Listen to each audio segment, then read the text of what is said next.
যখন মানুষের রুহু বের হওয়ার সময় আসে তখন মানুষের কাছে 5 ফেরেশতা আসেন। প্রথম ফেরেশতা তখন আসেন যখন তার রুহু গলা পর্যন্ত পৌঁছে যায়। ফেরেশতা এসে বলে, তোমার শক্তিশালী দেহ কোথায় গেল? আজ এটা এত অসহায় কেন? আর যখন রুহু বের হয়ে যায় তখন দ্বিতীয় ফেরেশতা এসে বলেন, তোমার সেই ধন সম্পদ কোথায় গেল যা তুমি সারা জীবন জমিয়েছো? যখন তার জানাজা ওঠানো হয় তখন তৃতীয় ফেরেশতা এসে বলে, আজ তুমি এমন এক দীর্ঘ সফরে বের হচ্ছ যার চেয়ে দীর্ঘ সফর তুমি কখনো করনি। আজ তুমি এমন এক সংকীর্ণ ঘরে প্রবেশ করতে যাচ্ছ যেখানে পাশ ফিরানোরও জায়গা নেই। আর যখন তাকে কবরে নামিয়ে দেওয়া হয় তখন চতুর্থ ফেরেশতা এসে বলে, গতকাল পর্যন্ত তুমি জমিনের উপর চলাফেরা করতে, আজ তুমি জমিনের ভেতরে শুয়ে আছো। গতকাল পর্যন্ত তুমি হাসতে, আজ তুমি কাঁদছো।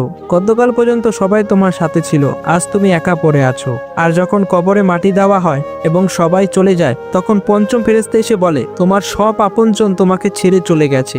যদি তারা থেকে যেত তবুও তারা তোমার কোনো উপকার করতে পারতো না। আজ হয় তোমাকে জান্নাতের সুসংবাদ দেওয়া হবে, নয়তো জাহান্নামের যন্ত্রণাদায়ক শাস্তি। আল্লাহ পাক যেন আমাদের সবাইকে ঈমানের সাথে মৃত্যু দান করেন।